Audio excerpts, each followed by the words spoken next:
잡곡밥 이렇게 섭취하는 식습관 당장 버리지 않으면 건강에 치명적인 독이 됩니다.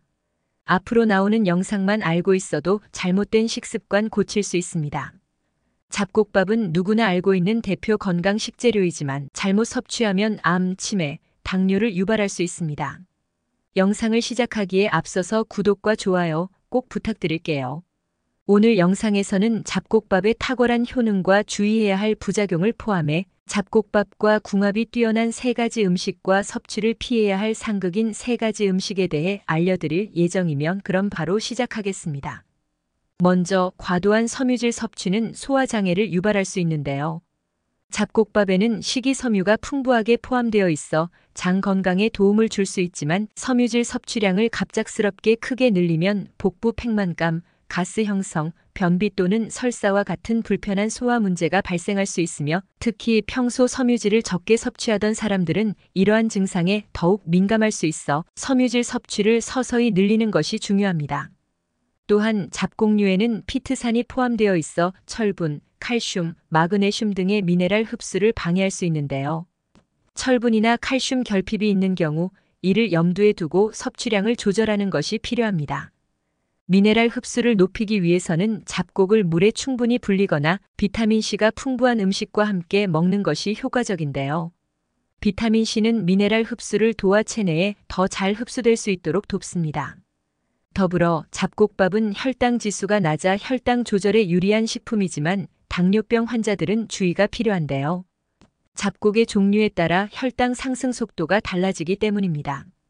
예를 들어 찹쌀은 혈당을 급격하게 상승시킬 수 있어 당뇨병 환자에게 적합하지 않을 수 있으며 따라서 당뇨 환자는 혈당 지수가 낮은 잡곡을 선택하고 식사 후 혈당 변화를 관찰하며 섭취량을 신중하게 조절해야 합니다. 또한 갑상선 기능 저하증을 앓고 있는 사람들은 고구마, 옥수수, 보리 등 특정 잡곡에 포함된 고이트로겐 성분에 주의해야 하는데요. 이 성분은 갑상선 호르몬 합성을 억제할 수 있기 때문에 갑상선 건강을 위해 요오드가 풍부한 식품과 함께 섭취하거나 섭취량을 조절하는 것이 중요합니다. 아울러 잡곡밥을 장기적으로 과다 섭취할 경우 영양 불균형이 발생할 위험이 있는데요. 특정 잡곡에만 의존하면 체중 증가나 혈당 변동을 초래할 수 있으며 단백질, 지방, 비타민 등의 다양한 영양소를 충분히 포함한 균형 잡힌 식단을 유지하는 것이 필수적입니다. 마지막으로 글루텐 불내증이나 셀리악병이 있는 사람들은 밀, 보리 등 글루텐이 포함된 잡곡을 섭취할 때 소화불량, 복통, 설사 등의 증상을 경험할 수 있는데요. 이러한 경우 메밀, 현미, 퀴노아와 같은 글루텐이 없는 잡곡을 선택하는 것이 바람직합니다. 잡곡밥은 매우 유익한 식재료이지만 자신의 건강 상태와 체질을 고려하여 적절하게 섭취하는 것이 중요한데요. 필요하다면 전문가와 상담하는 것도 좋은 방법입니다. 지금부터 잡곡밥과 함께 섭취할 경우 몸에 좋지 않은 영향을 미칠 수 있는 식재료 3가지를 알려드릴게요. 첫 번째는 갈비와 같은 고지방 고단백 육류입니다. 갈비는 지방과 단백질 함량이 높아 잡곡밥의 영양 균형을 저해할 수 있는데요. 잡곡밥은 이미 섬유질과 복합 탄수화물이 풍부해 혈당 조절과 소화에 유익하지만 갈비와 함께 섭취할 경우 고지방 식품으로 인해 소화 부담이 커질 수 있습니다.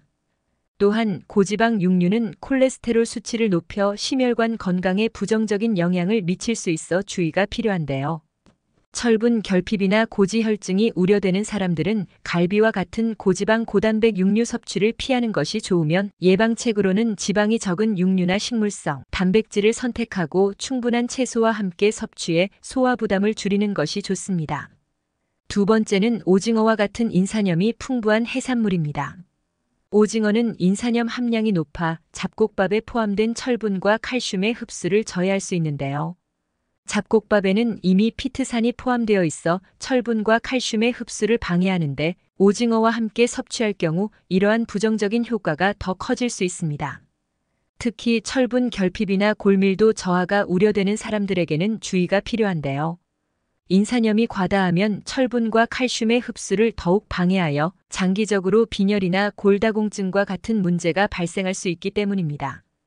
따라서 이러한 문제를 예방하기 위해서는 인산염이 적은 해산물을 선택하거나 철분 흡수를 돕는 비타민C가 풍부한 식품을 함께 섭취하는 것이 중요합니다. 세 번째는 브로콜리와 같은 고이트로겐이 다량 함유된 채소입니다.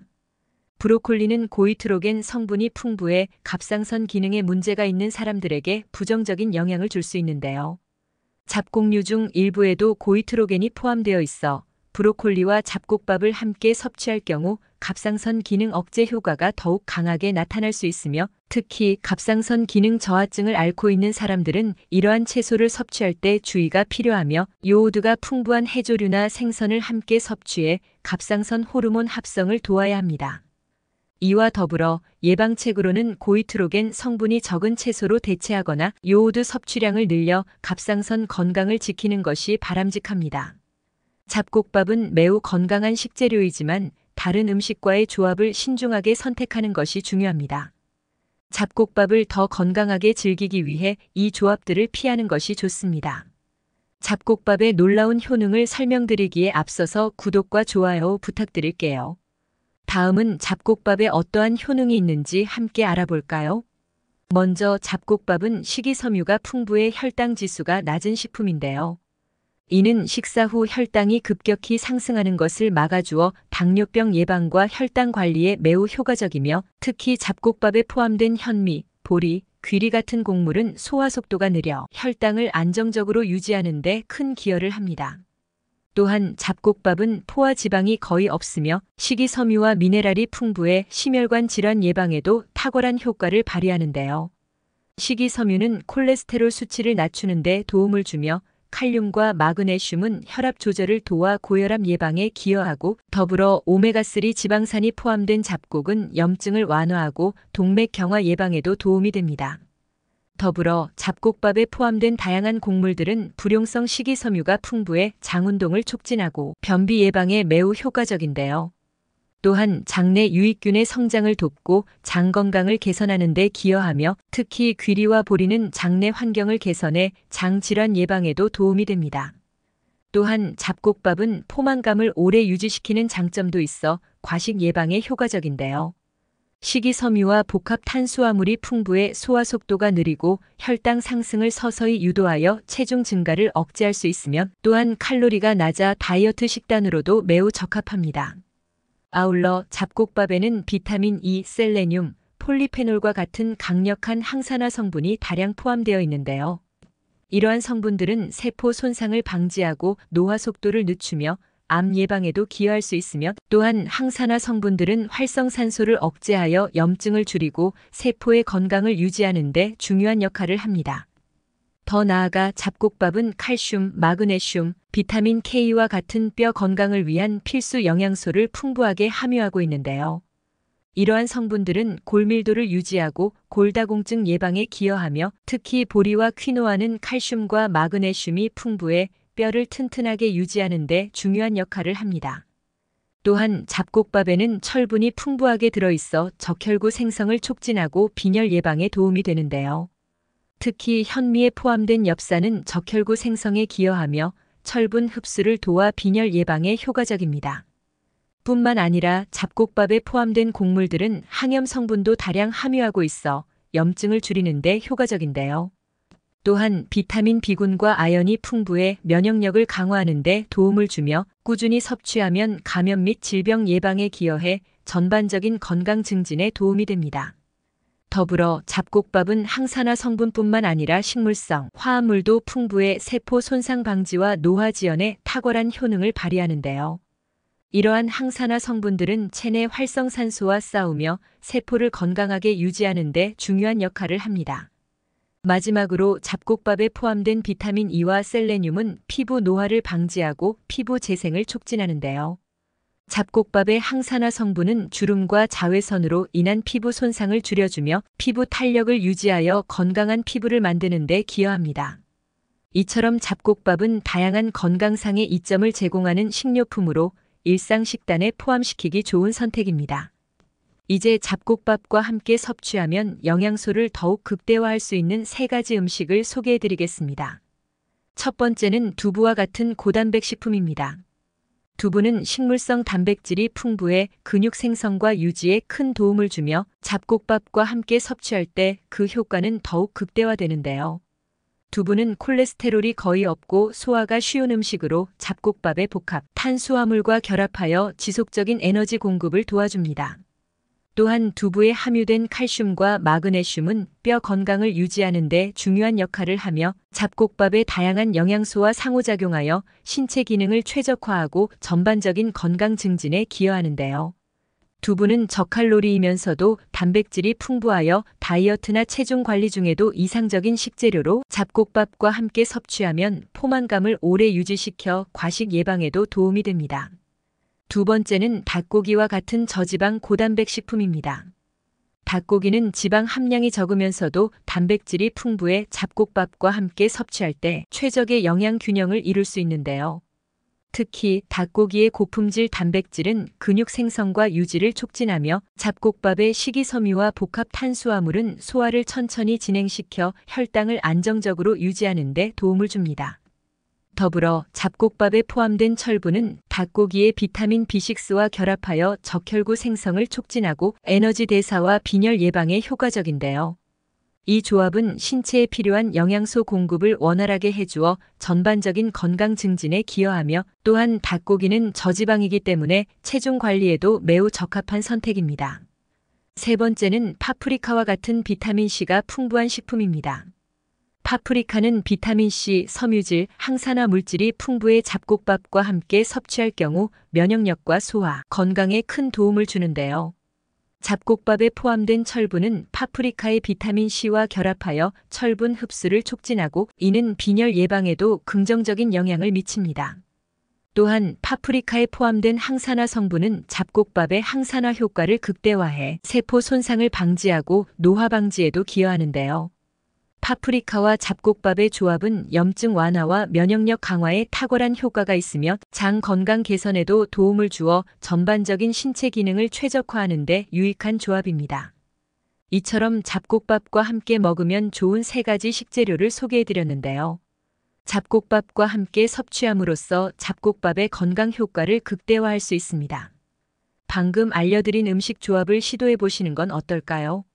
마지막 영상에서는 건강한 잡곡을 고르는 법과 신선하게 보관하는 방법을 알려드릴게요.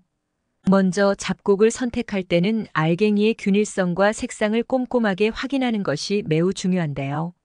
알갱이의 크기와 모양이 고르고 색상이 밝고 고르게 퍼진 잡곡이 좋은 품질을 나타냅니다.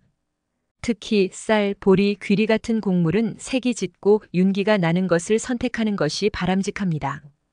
또한 껍질 상태도 중요한 요소인데요. 껍질이 손상되지 않고 자연스럽게 유지된 잡곡은 신선하고 우수한 품질을 나타냅니다. 반면 깨지거나 껍질이 벗겨진 잡곡은 피하는 것이 좋으며 알맹이가 온전한 상태의 잡곡이 이상적입니다. 더불어 잡곡을 신선하게 보관하는 방법 또한 필수적으로 알아야 할 부분인데요. 밀폐 용기에 보관하여 습기와 공기의 유입을 차단하는 것이 필수적입니다. 이를 통해 잡곡이 습기와 벌레로부터 보호되며 신선함을 오랫동안 유지할 수 있는데요. 특히 습기가 많은 환경에서는 잡곡이 쉽게 변질될 수 있기 때문에 밀폐 상태를 철저히 유지하는 것이 중요합니다. 또한 냉장 보관 역시 잡곡의 신선도를 오래 유지하는 데 매우 유용한 방법인데요. 장기 보관이 필요한 경우 냉장고나 서늘한 곳에서 보관하는 것이 바람직합니다. 고온다습한 환경에서는 잡곡이 산패하거나 곰팡이가 발생할 위험이 높기 때문에 특히 여름철에는 냉장 보관이 필수적인데요. 아울러 직사광선을 피하는 것도 중요한 보관 방법 중 하나입니다. 잡곡이 햇빛에 노출되면 영양소가 파괴되거나 곰팡이가 생길 수 있으므로 그늘지고 서늘한 장소에 보관하는 것이 가장 적합한데요. 이렇게 하면 잡곡의 영양가와 신선함을 더 오랫동안 유지할 수 있습니다. 마지막으로 장기간 보관이 필요할 때는 냉동 보관도 매우 효과적인 방법인데요. 잡곡을 소분하여 냉동하면 습기와 벌레의 번식을 차단해 신선한 상태를 오랫동안 유지할 수 있고 필요할 때마다 적당한 양을 꺼내 해동 후 사용할 수 있어 편리하며 이는 잡곡을 장기 보관할 때 가장 효율적인 방법 중 하나로 손꼽힙니다. 이렇게 신선한 잡곡을 고르고 적절하게 보관하면 오랫동안 풍미 있게 즐길 수 있습니다. 잡곡을 구매할 때와 보관할 때 이 정보들을 참고하여 잡곡의 신선함을 유지해 보세요. 잡곡밥은 건강에 유익한 식품으로 적당하게 섭취하면 여러분의 건강을 지키는 데 도움이 됩니다. 이렇게 좋은 잡곡을 고르는 방법과 신선하게 보관하는 방법까지 함께 알아보았습니다. 여러분도 앞으로 잡곡을 구입하실 때 제대로 고르시고 신선하고 맛있게 즐기시길 바랍니다. 만일 좋은 잡곡을 구입하고 싶으시다면 고정 댓글에 있는 주소를 클릭해 주시길 바라며 앞으로도 제대로 된 식습관을 알려드리는 100세 건강습관이 될 테니 다음 영상도 시청 부탁드릴게요. 오늘 영상이 도움이 되셨다면 좋아요와 구독 꼭 부탁드립니다. 시청해 주신 여러분 항상 건강하시고 행복하세요. 감사합니다.